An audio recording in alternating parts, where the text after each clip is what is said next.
Hi, boys and girls. I just wanted to say hello. I hope you're having an awesome time at home with your families.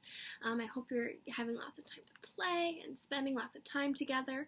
I just wanted to say that I miss you all, and I wish we could be in school learning like a regular day, but unfortunately we can't. We have to do these e-learning days. So I want to say thank you for being patient with us, and thank you to all the families who have helped us with our e-learning.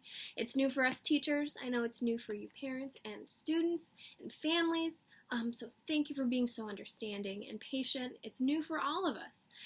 So to make our e-learning day feel a little bit more like a school day, I wanted to read you guys a story. And the story that I wanted to read you has something to do with our e-learning day. Anytime we do something new, we need to learn that it's not okay. It's okay to not be perfect the first time, right? It's okay if we make mistakes. Now, I'm not going to sing our song, but we've learned a lot of times in class that it's okay when we make mistakes. It's okay not to make everything perfect. Teachers make mistakes, parents make mistakes, families make mistakes. It's okay. Everybody makes mistakes. And to help us prove that point, we are going to read The Girl Who Never Made Mistakes. This book is by Mark Pett and Gary Rubinstein, illustrated by Mark Pett. For Beatrice Bottomwell, Friday began like any other day. She matched her socks, and of course she put her shoes on their proper feet. She remembered to feed her hamster Humpert his favorite food, broccoli.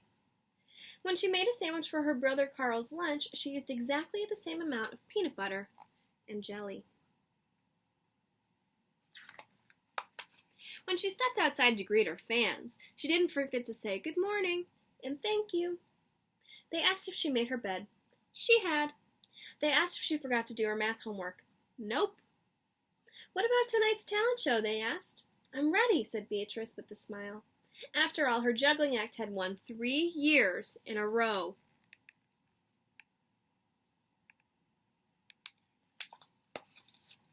Most people in town didn't even know Beatrice's name. They just called her the girl who never made mistakes. Because for as long as anyone could remember, she never did. Unlike Beatrice, Carl made lots of mistakes. He ate his crayons and drew with his green beans.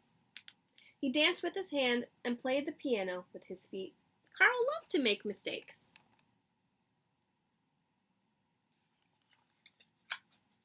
At school, Beatrice was on a cooking team with her 2 best friends, Millie and Sarah. To make their giant rhubarb muffins, they needed 4 eggs. Beatrice went to the refrigerator and carefully chose the biggest, eggiest egg she could find. But on the way back, her legs slipped out from under her. The eggs went flying. Beatrice was about to make her first mistake.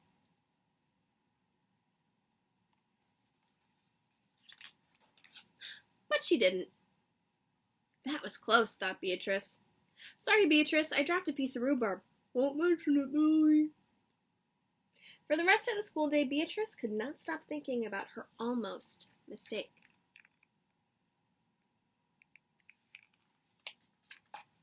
On her way home from school, Beatrice watched Millie and Sarah ice skating in the park.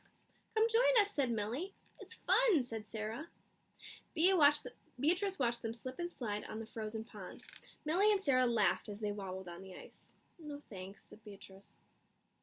At supper, Beatrice barely touched her food. Is everything all right, kiddo? Asked her father. I'm worried I'll mess up tonight, said Beatrice, and everyone will be watching. Worry? You don't make mistakes, he said with a smile. Beatrice tried to smile too.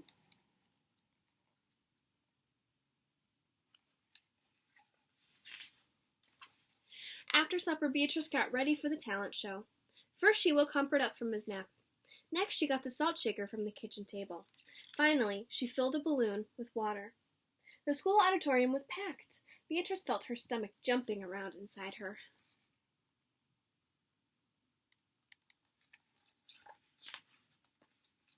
Beatrice waited for her juggling music to begin. That's her! That's the girl who never makes mistakes, said a woman. Oh, I know she'll be perfect, said a man. When the music started, she tossed Humpert into the air. Next, she added the salt shaker, and finally, the water balloon. Beatrice didn't miss a beat. The crowd clapped with delight, but Beatrice noticed something odd about the salt shaker. The specks falling out of it were not white. So if the specks weren't white, what does that mean, boys and girls? Achoo!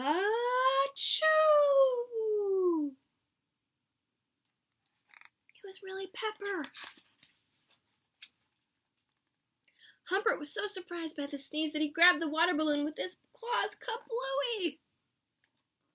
Humpert, pieces of water balloon, and the pepper rained down on top of Beatrice. But for the first time in as long as anyone could remember, Beatrice made a mistake. And it was a big one.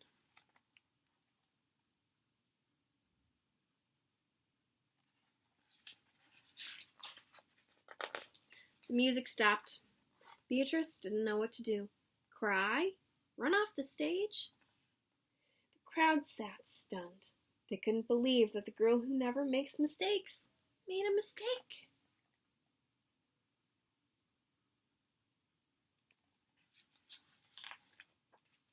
Beatrice looked up at Humpert. He looked back at her. His hamster fur was soaked and speckled with bits of balloon. Beatrice let out a giggle. The giggle grew into a chuckle, and the chuckle became a laugh. The people in the crowd looked at each other and then back at Beatrice. They began to giggle, then chuckle, then finally roar with laughter. Beatrice and the audience laughed until they couldn't remember why they were laughing.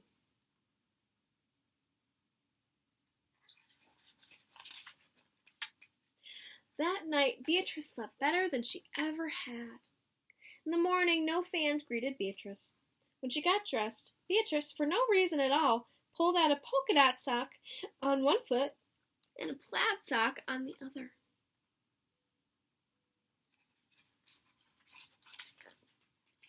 Beatrice and Carl made sandwiches. This time they put the peanut butter and jelly on the outside. They called it an inside-out PB&J. Lunch was messy and delicious.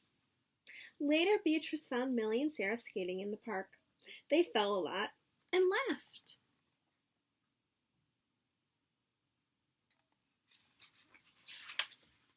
Now, people no longer call her the girl who never makes mistakes. They just call her Beatrice.